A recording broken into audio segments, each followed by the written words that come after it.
말씀은 구약성경 에스겔 11장 14절에서 20절까지 말씀입니다. 제가 가지고 있는 성경 1163쪽쯤에 있습니다. 에스겔 11장 14절에서 20절까지 말씀입니다. 에스겔 11장 14절에서 20절까지 말씀을 저와 한 절씩 교독하겠습니다. 여호와의 말씀이 내게 임하여 이르시되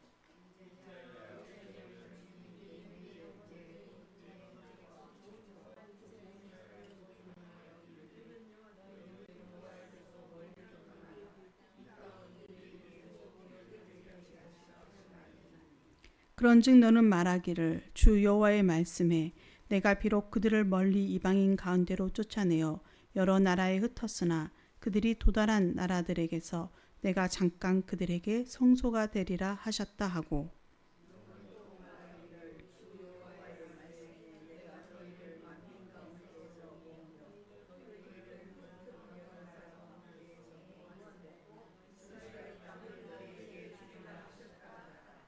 그들이 그리로 가서 그 가운데의 모든 미운 물건과 모든 가증한 것을 제거하여 버릴지라.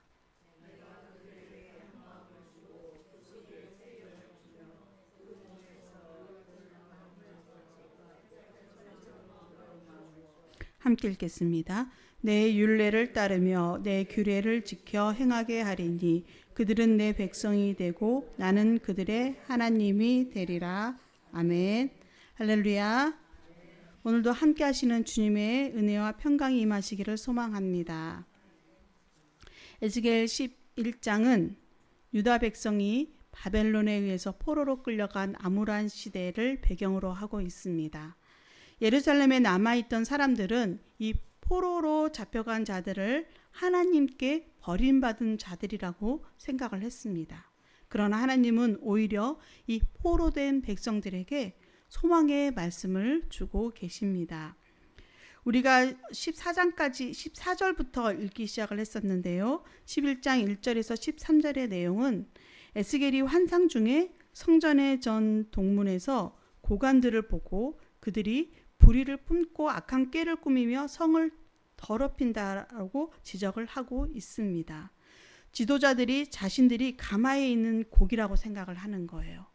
이 백성들은 가마, 자기들은 고기. 무슨 이야기냐면 가마에 안에 들어가 있는 고기처럼 안전하다라고 믿고 있다라는 겁니다. 오직 자신들만. 하나님은 그들을 끌어내어서 타국인의 손에 넘겨서 심판하실 것이라고 선언을 하십니다. 에스겔은 이스라엘이 율례 규례를 지키지 않고 이방 규례를 따랐다고 지적을 하면서 남은 자의 멸절을 염려하고 있는 예언을 이어가고 있습니다. 그런데 14절부터는 이제 하나님께서 에스겔에게 환상이 아닌 직접 말씀을 주십니다. 우리 15절의 말씀 PPT를 통해서 같이 한번 읽어보도록 할까요? 15절의 말씀입니다. 인자야 예루살렘 주민이 내 형제 곧 내 형제와 친척과 온 이스라엘 족속을 향하여 이르기를 너희는 여호와에게서 멀리 떠나라. 이 땅은 우리에게 주어 기업이 되게 하신 것이라 하였나니. 아멘. 하나님께서는 에스겔 선지자를 통해서 예루살렘 주민들이 포로로 끌려간 그 이스라엘 백성들을 배제하고 자신들만이 하나님의 약속을 받은 자라고 주장하는 이 상황을 지적하고 계시는 것이죠. 그러면서 예루살렘 주민들이 포로된 형제들을 향해 너희는 여호와에게서 멀리 떠났다라고 말하며 그 땅은 자신들의 유업이라고 주장을 하고 있다라는 것입니다. 그런데 이것은 사실이 아니지요. 하나님께서는 에스겔을 통해 모든 이스라엘 백성이 여전히 하나님의 언약 안에 있으며 그들이 회개하고 돌아오기를 원하신다라고 말씀하십니다. 이것은 오늘날 우리가 공동체 안에서도 서로를 배척하기보다는 또 서로를 잣대를 겨누고 누가 잘못했다라고 우리가 서로 지적하면서 그렇게 서로의 불신을 쌓아가고 분열을 시키기보다는 사랑과 용서로 받아들여야 함을 시사하고 있습니다. 특별히 16절의 말씀이 하나님의 놀라운 약속을 주시는 말씀인데요. 우리 같이 읽어보도록 하겠습니다. 16절입니다. 그런즉 너는 말하기를 주 여호와의 말씀에 내가 비록 그들을 멀리 이방인 가운데로 쫓아내어 여러 나라에 흩었으나 그들이 도달한 나라들에서 내가 잠깐 그들에게 성소가 되리라 하셨다 하고. 아멘. 오늘 말씀의 제목을 제가 아직 말씀을 안 드렸습니다. 혹시 보셨나요? 말씀의 제목? 네. 성소가 되리라. 우리 방금 읽은 16절의 말씀 마지막 절에 있지요. 내가 그들의 성소가 되리라. 오늘 말씀의 제목입니다. 성소가 되리라는 것이 오늘의 말씀의 제목인데요. 성전이 무너지고 고향을 잃어버린 이스라엘 백성들. 하나님은 내가 너희의 성소가 되겠다라고 그들에게 말씀하고 있습니다. 하나님은 어디에서든지 자기의 백성과 함께 하시는 분입니다. 오늘 우리가 이 말씀들을 통해서 하나님께서 어떻게 성도들의 성소가 되는지 그 의미가 무엇인지를 살펴보고자 합니다. 첫 번째로 하나님은 흩어진 자들에게 성소가 되십니다. 16절 하반절에 보니까 내가 잠깐 그들에게 성소가 되리라 하고 말씀하고 계십니다. 이스라엘 백성에게 성전은 하나님의 임재의 상징입니다. 성전이 없는 삶, 성전과 늘 가까이 있고 성전에서 하나님을 만나야 되고 하나님께 예배드려야 되는 삶을 살아왔던 이스라엘 백성들이 포로로 잡혀갔어요. 그러면 성전과 멀어졌지요. 그들에게 더 이상 성전이 없습니다. 그렇게 성전이 없는 삶을 사는 이스라엘 백성들의 마음은 어떨까요? 그들은 하나님을 잃어버린 삶처럼 느껴졌을 것입니다. 절망 가운데 놓여 있게 된 것입니다. 그러나 하나님은 이 포로된 백성들에게 말씀하십니다.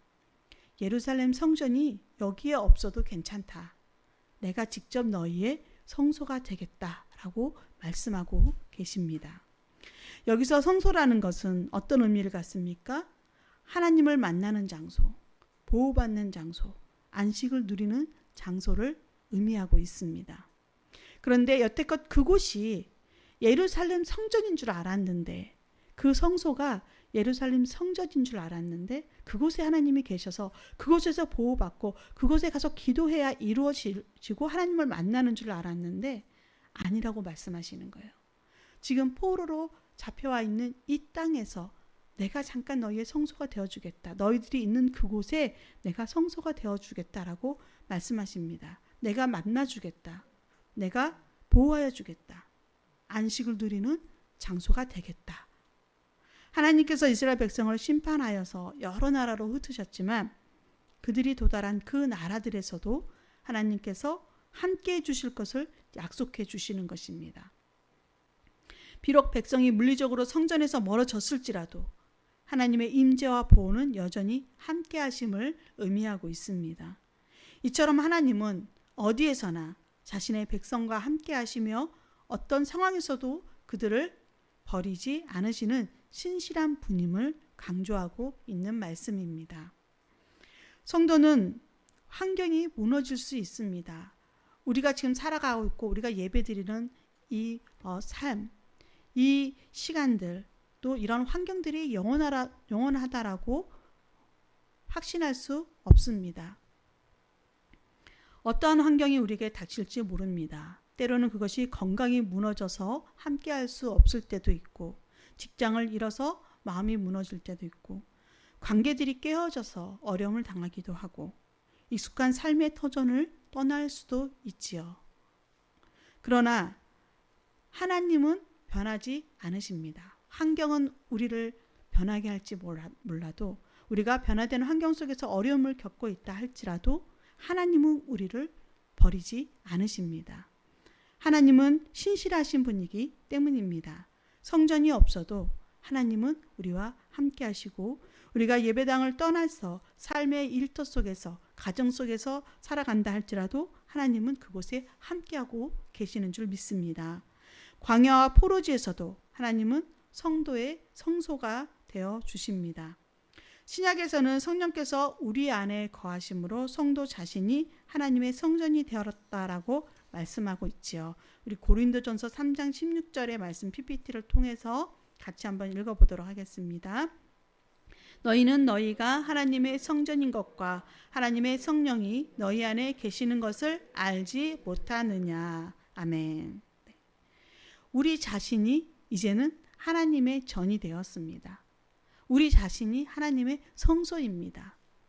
그렇기 때문에 어떻게 해야 될까요? 하나님이 이곳에 계셔야죠. 내 안에 하나님이 거하셔야 합니다. 우리도 하나님 안에 거해야 합니다. 성령께서 우리 안에 계십니다. 그것을 우리는 깨달아야 하고 기억해야 합니다. 그래서 우리가 성소로서의 삶을, 하나님께서 계시는 이 삶을 살아가야 하는 것이죠. 그런데 우리는 종종 우리 자신이 성전이라는 것을 잊고 살아갑니다. 그래서 세상 쪽에 나아가면 우리의 믿음과 상관없는 삶을 때로는 살아가기도 합니다.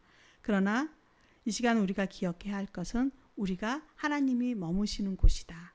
우리가 성전이고 우리가 성소라는 것을 기억하여서 하나님의 백성다운 삶을 살아가야 합니다.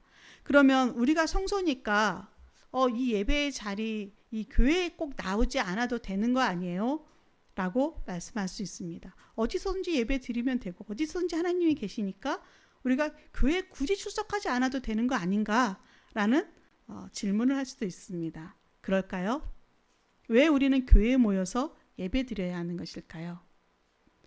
하나님께서는 믿음의 생활을, 신앙을 혼자 할 수 없도록 하셨습니다. 하나님께서는 함께 신앙의 길을 가기를 원하십니다. 하나님께서 애초에 이스라엘 백성들을 어떻게 삼으셨어요? 당신의 백성 삼으실 때 공동체로서 하나 되게 하셨습니다. 누구 따로 모세만 특별하니까 모세만 특별하게 세워주시고 모세만 인도해 주시고 모세에게 더 큰 혜택을 주시고 하신 게 아니라는 거예요. 우리가 신앙의 길을 걸어갈 때, 믿음의 길을 걸어갈 때 하나된 마음으로 이 공동체를 이루어서 함께 의지하고 함께 도와주고 함께 사랑하고 함께 교제하면서 믿음의 길을 걸어가기를 하나님은 원하신다라는 말씀입니다. 그래서 하나님의 성소인 우리가 모여서 교회를 이루게 되는 것이지요. 이곳에 하나님이 함께 하시는 줄 믿습니다. 두 번째로 하나님의 성소라는 의미가 어떤 의미입니까? 하나님은 흩어진 자들을 다시 모으십니다. 17절의 말씀을 우리 다 같이 읽어보도록 하겠습니다. 너는 또 말하기를 주 여호와의 말씀에 내가 너희를 만민 가운데서 모으며 너희를 흩은 여러 나라 가운데서 모아내고 이스라엘 땅을 너희에게 주리라 하셨다 하라. 아멘. 이 말씀은 하나님께서 이스라엘 백성을 다시 모으겠다라는 약속을 주고 계시는 것입니다. 이스라엘 백성들이 왜 흩어졌습니까? 그들의 죄로 말미암아 흩어졌습니다. 하나님은 그들을 회복하시고 이제 자신의 그 땅인 이스라엘로 돌아오도록 하실 것을 약속해 주고 계십니다. 하나님께서 신실하시기 때문에 하나님은 인자하신 분이시므로 이스라엘이 다시 그의 백성으로서 회복될 것임을 약속해 주시는 것입니다. 이것을 통해서 우리는 하나님의 무한한 자비와 끊임없는 사랑을 확인할 수 있습니다.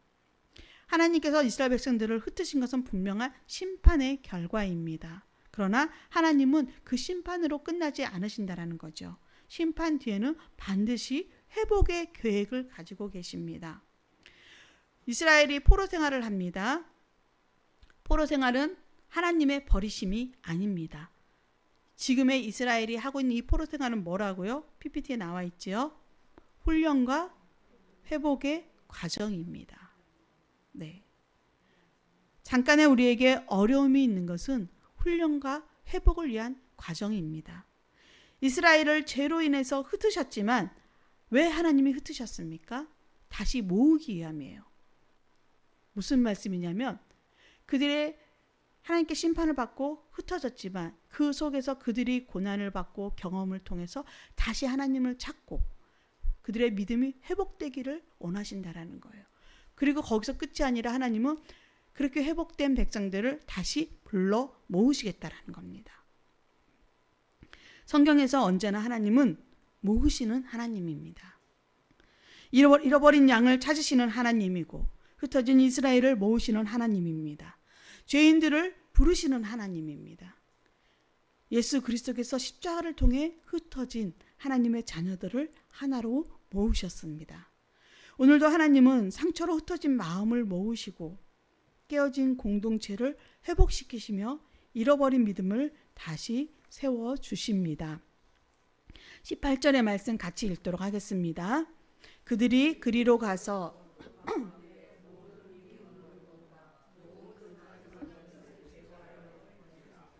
아멘. 하나님께서 이스라엘 백성에게 그들이 다시 예루살렘으로 돌아가면 잘못된 습관과 우상을 제거하라고 명령하고 계십니다. 왜 이런 명령을 내리십니까? 영적 회복을 강조하는 것입니다. 이제는 회복해서 하나님 앞에 바로 세움받기를 원하시는 것입니다. 지금까지 지내왔던 모든 형태의 죄와 부정을 멀리하고 순수한 신앙을 회복하라고 주시는 말씀이죠.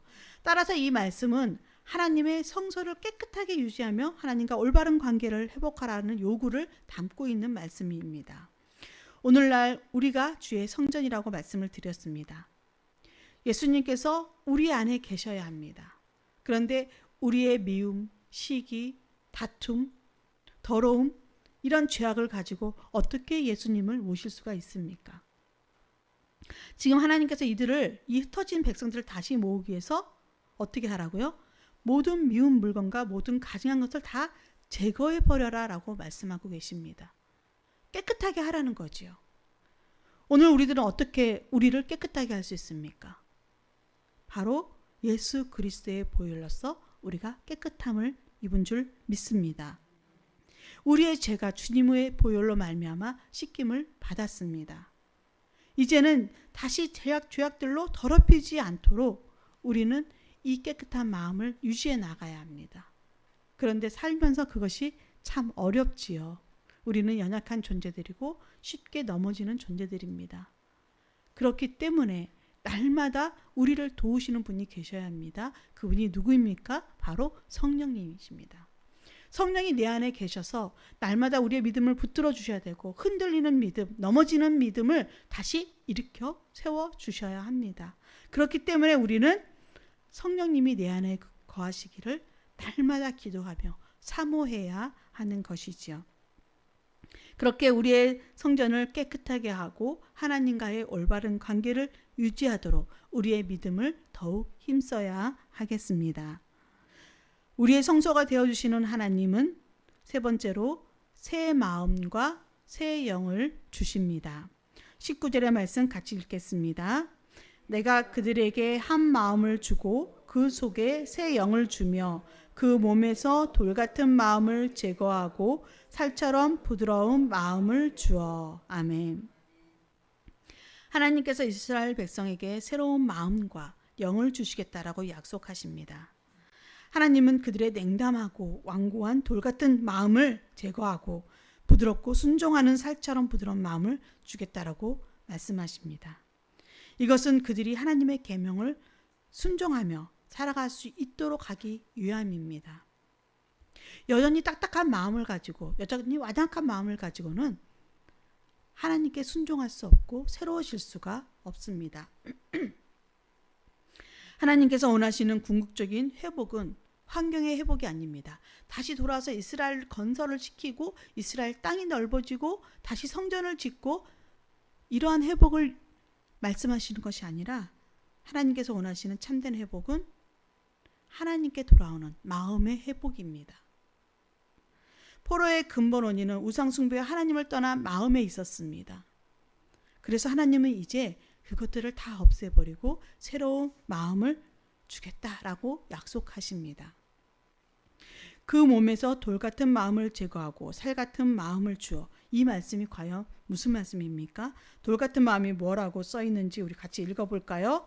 완고한 마음, 말씀을 거부하는 마음, 회개하지 않는 마음.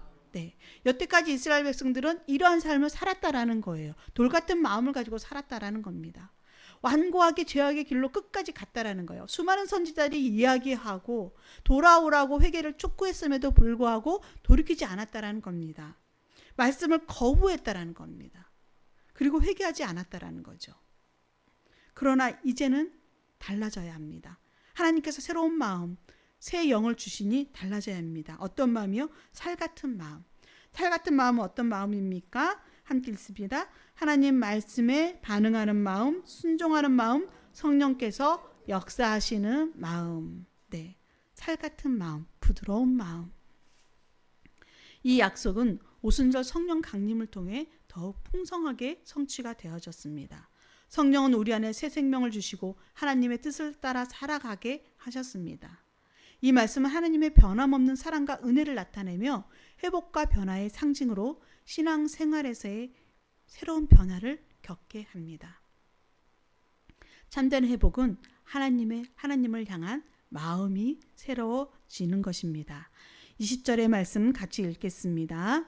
내 율례를 따르며 내 규례를 지켜 행하게 하리니 그들은 내 백성이 되고 나는 그들의 하나님이 되리라. 아멘.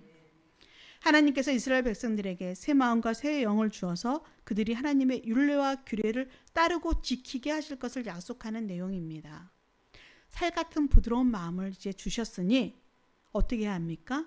하나님을 따라야죠. 하나님의 말씀을 들어야죠. 하나님의 말씀에 순종해야 하는 것입니다.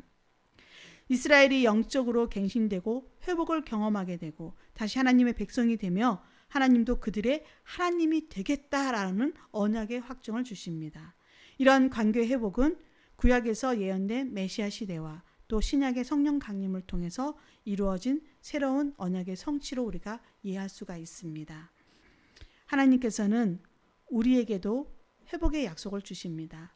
우리가 주님을 처음 만나는 그 설렘을 가지고 신앙생활을 시작했지만 점점 우리의 모습을 한번 돌아보면 어쩌면 우리는 이렇게 돌같이 굳어진 마음으로 살아가고 있는지도 모르겠습니다. 하나님보다 앞서서 우선순위하고 있는 것들이 있다면 그것은 나의 우상이 되어지는 것이죠. 하나님은 그것들을 제거하라고 말씀하고 계십니다.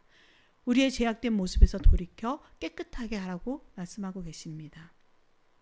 그때 우리에게 새 영을, 새 마음을 부어주시겠다라고 약속하십니다.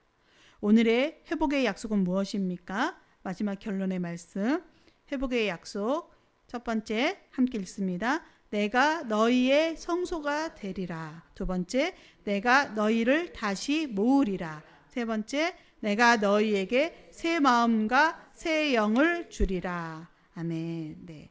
오늘 우리의 삶이 포로지와 같을지라도 이 약속을 붙들고 살아가시기를 바랍니다. 내가 너희에게 성소가 되리라고 하시는 하나님의 인재가 있는 곳이 가장 안전한 곳이고 복된 곳이라는 것을 믿고 우리가 믿음 안에서 새로운 마음을 가지고 주님께 더 가까이 나아가며 승리의 삶을 살아가는 저와 우리 성도님들 되시기를 주님의 이름으로 축원드립니다. 기도하겠습니다. 좋으신 사랑의 하나님 감사합니다. 우리의 연약함을 잘 아시고 우리의 무지함과 우리의 더러운 죄악의 마음도 아시는 주님. 그러나 그것으로 말미암아 우리가 심판을 받는다 할지라도 그것이 끝이 아니라 다시 하나님의 백성을 회복시켜 주시겠다라는 약속을 주신 하나님. 오늘 저희에게도 그와 같은 은혜를 베풀어 주시옵소서. 우리의 돌같이 딱딱하고 완고한 마음들을 제거하여 주시고 살같이 부드러운 마음을 주시어서 하나님을 이곳에 모시기를 원합니다. 우리의 마음을 주의 보혈로 깨끗하게 하여 주시어서 그리스도를 우리 안에 모시기를 원합니다. 주님과 함께 더불어 살아가며 우리가 성소가 되게 하시고 주님이 머무시는 곳이 되게 하여 주시어서 내가 너의 성소가 되리라는 하나님의 약속의 말씀이 성취되게 하여 주시옵소서. 우리를 다시 모으시는 주님의 음성에 귀를 기울여 순종하게 하옵소서. 또 우리에게 새 마음과 새 영을 주실 때에 주의 말씀을 결단하고 실천할므로 반드시 성령의 열매를 맺어가는 우리 모두가 될 수 있도록 함께하여 주시옵소서. 이 모든 간구 우리를 구원하여 주신 주 예수 그리스도의 이름으로 기도드립니다. 아멘. 우리 찬송